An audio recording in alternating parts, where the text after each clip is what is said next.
Good evening and welcome to Bookmark. I'm going to start by thanking all of you for watching the last Bookmark and for the valuable comments that you have passed on. Some through emails, some as footnotes to the page on the net itself, and even in a few phone calls. I hope I can incorporate some changes, and if I do that and I do that well, I'll have to thank you for that. So thanks for watching the review of the Ministry for the Future, and I hope to do better each time we have one of these. This time we are going to look at a very different book. The book is titled The Adversary. It has a subtitle which is very significant. A true story of monstrous deception. It's written by a French writer called Emmanuel Carrère. Carrère is considered one of France's leading writers and intellectuals. And that's not the only reason why this book was picked by me. I think you'll understand why this is a fascinating book. The book is based on something that happened in a small town in France, close to the border with Switzerland. Here, one morning in January 1993, a fire is reported at a home at 4 in the morning. Municipal workers see the fire and the smoke and ring up the fire department. They are there within minutes. They enter the home and find 3 dead bodies there. They also find a man who is not dead, but who they think is very close to death. He's the master of the house and he's taken to hospital, actually to Geneva. They first think it is an accident, maybe a boiler room accident or something else happened that caused fire. But very soon the police realize that this is not an accident, because the 3 dead bodies, that of the wife of the gentleman who was a master of the house and his 2 children, have all been killed before the house was set on fire. They can't question the man because he's lost consciousness. Indeed, they don't even think he will survive in the hospital in Geneva.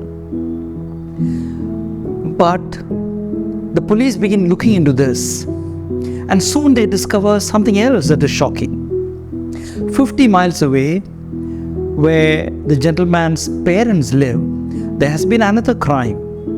Somebody has shot both the father and the mother of the gentleman of the house and a pet dog.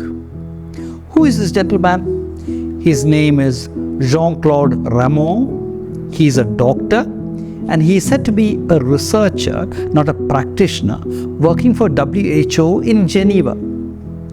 He comes from a very respected family.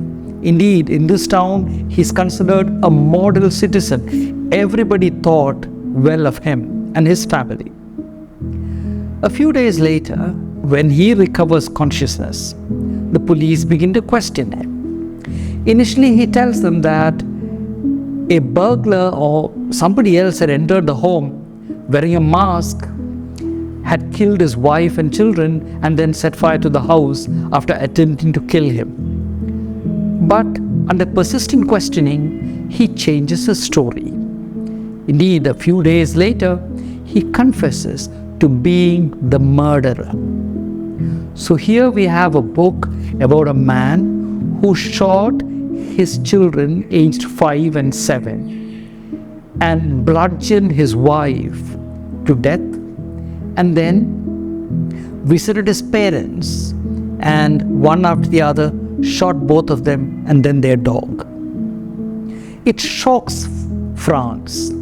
It shocks everybody in their social and political circle. And the news reaches the writer, Emmanuel Carrère, who decides that he must look into it and try and write a book about this obviously terrible calamity.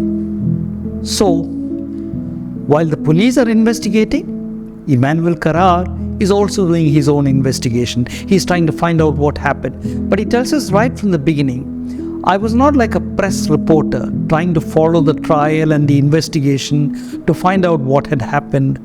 I wanted to find out why this gentleman had done what he did. And the book is a masterly telling us of that particular story. So the story begins actually quite a long time before this, actually 18 years before this, when Jean-Claude Rameau, it turns out, was a medical student in a nearby medical college in Lyon in France. Here, he had not taken a second-year examination. He had a brilliant career as a student in school and after that, and was supposed to be a very good student here in the medical college. But for reasons that nobody could understand, he had not taken a certain examination. He had pretended to have taken it, and later he pretended to have passed it.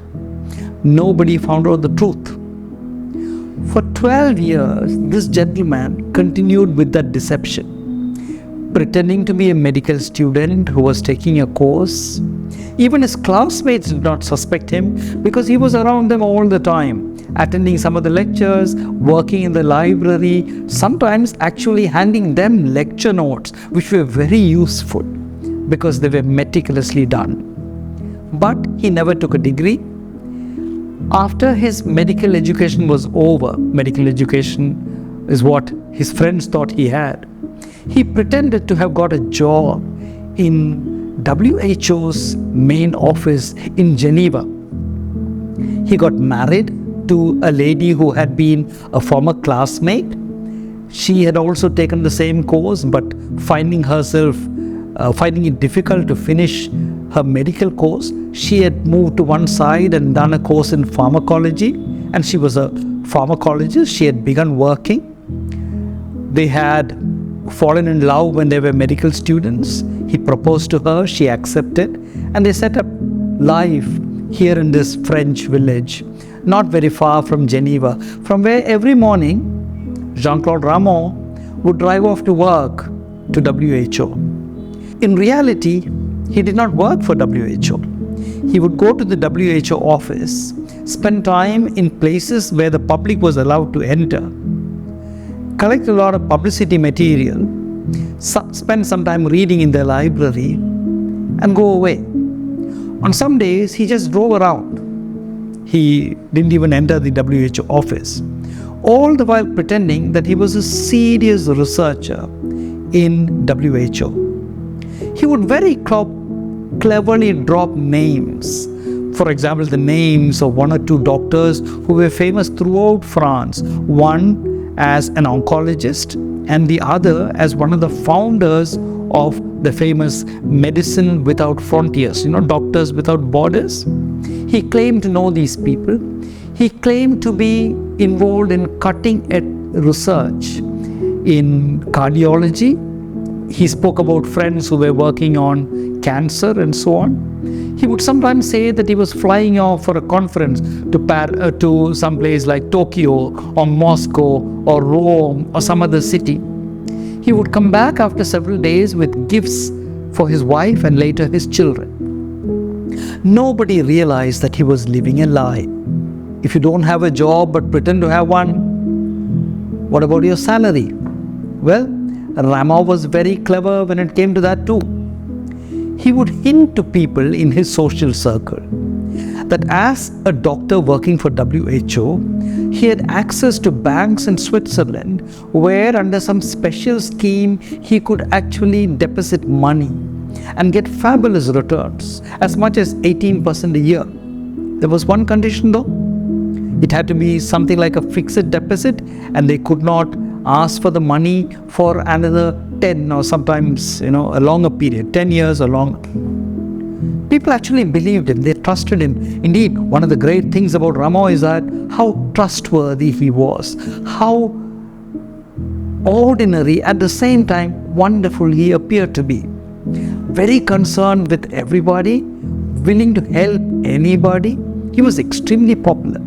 So his parents handed over a lot of money. When his father retired, he got a lump sum which he gave his son. They had a joint account which he operated. His father-in-law handed over a huge sum that he got.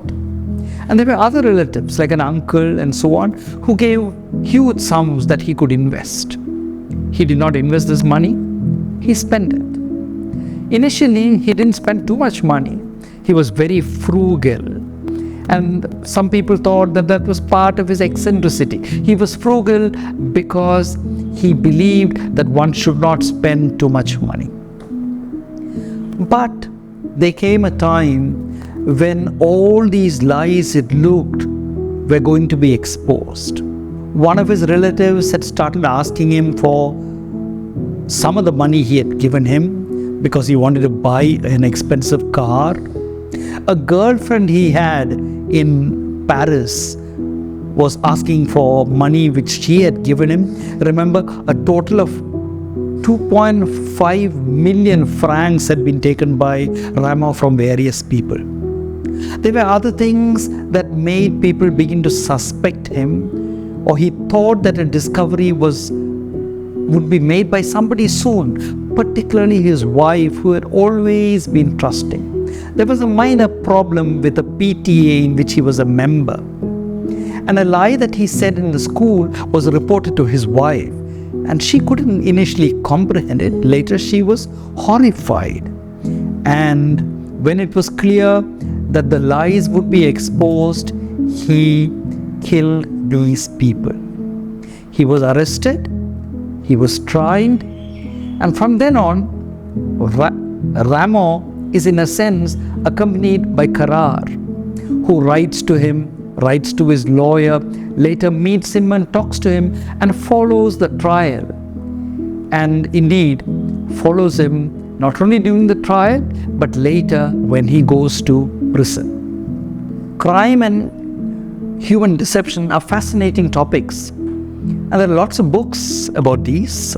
I'll mention two of them. There is In Cold Blood by Truman Capote, which looks at two American killers who leave jail, drive to Kansas, go to a ranch and murder the entire family. There's also a book by Robert Trivers, an evolutionary biologist and a psychologist, which is titled Deceit and Self-Deception, Fooling Yourselves the Better to Fool Others. Books like these will help us to understand not only the adversary, but the terrible world in which we live, where, whether we like it or not, lies play a huge part, probably a bigger part than truth.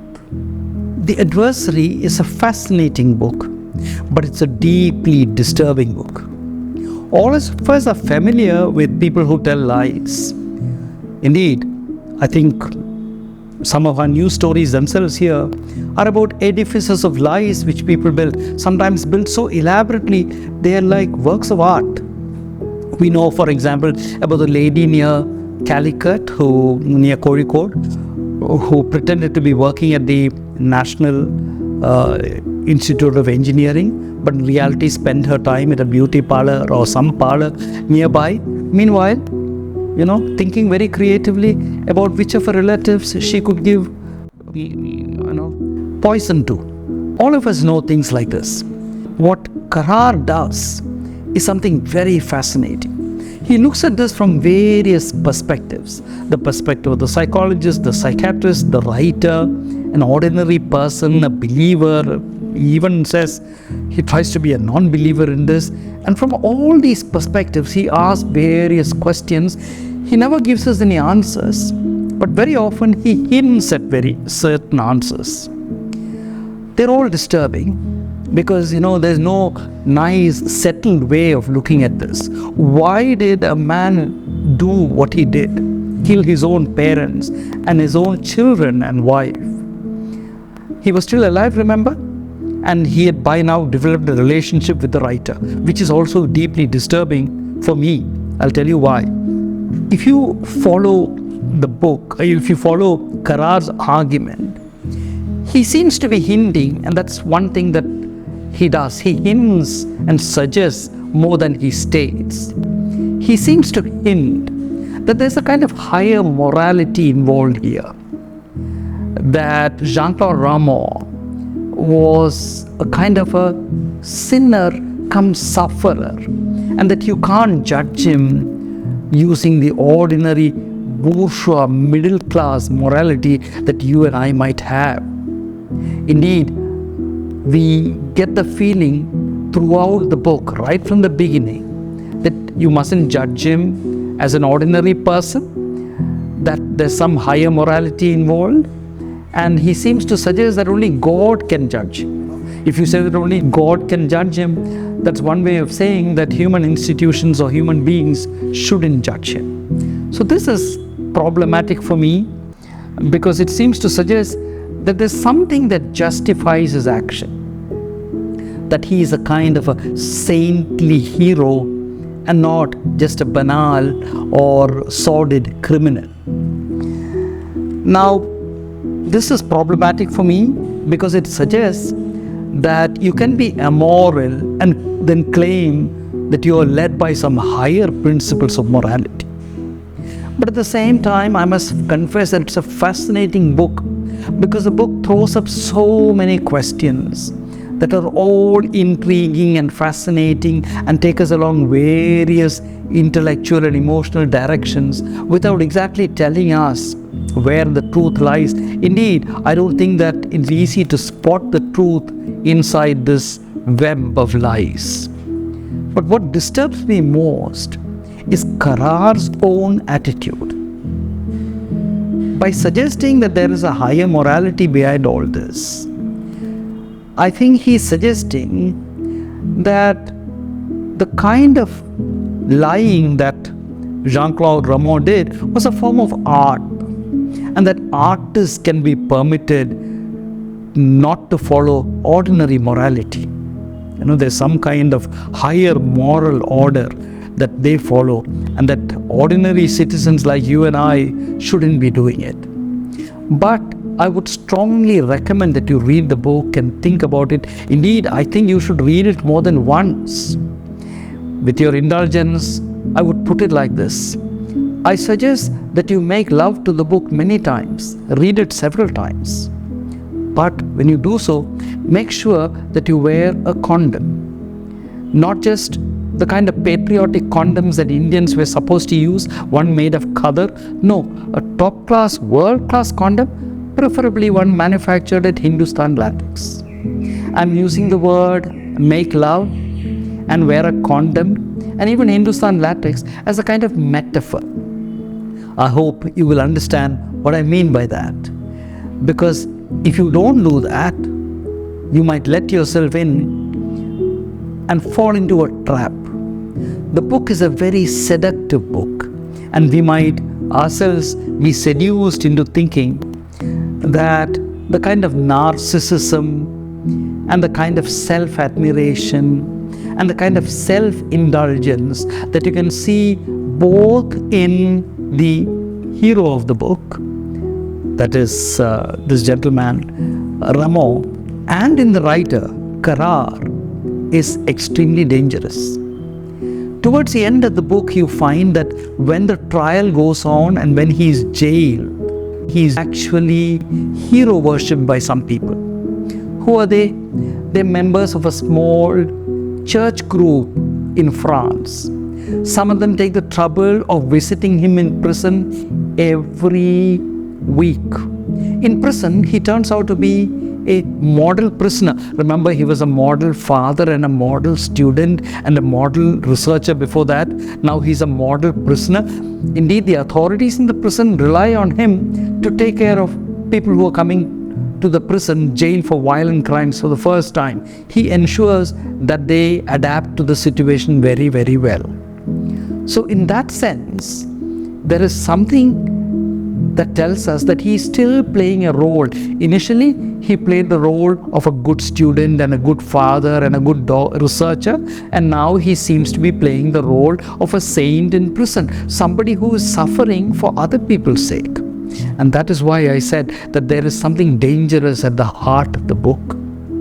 There is something seductive, but at the same time very dangerous, and we have to be on our lookout not to be trapped by all that is said here. So I will end by saying that The Adversary by Karar is a fascinating book. It is something you should read. This took place in 1993. Jean-Claude Rameau was sent to prison in 1996. And in 2019, I think, he was released. He now spends his time in a monastery in France that gave him refuge. It's a Benedictine monastery famous for giving refuge to a number of Holocaust, Nazis who were involved in the Holocaust.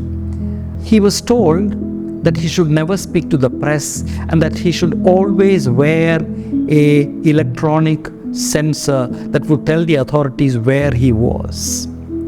Well, he's spending all his time in the monastery, so the authorities don't need to look at the electronic sensor too often. But the condition that the judge said, laid down, that you should never talk to the press, was probably superfluous, because he doesn't have to talk to the press. Emmanuel Karar has done what he may have wanted deeply inside him, to talk to the press. He's done a wonderful PR job for a man who I think we will find is one of the most horrible creatures who ever lived on the face of the earth. How he became a hero is something I still can't understand. I hope you will read the book and try to sort out the mystery yourself. Thank you very much. A footnote, please. One of the books I'm currently reading is this. It's titled The Evolution of Pragmatism in India and is by an American scholar called Scott R. Stroud. I've only read a couple of chapters, but it's a fascinating book. It's about the coming of pragmatism as a philosophy to India. Not about whether we are pragmatic or not, but about the coming of the American philosophy called pragmatism to India.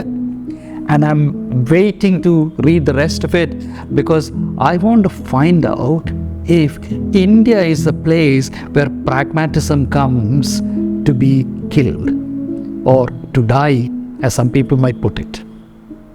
Thank you very much.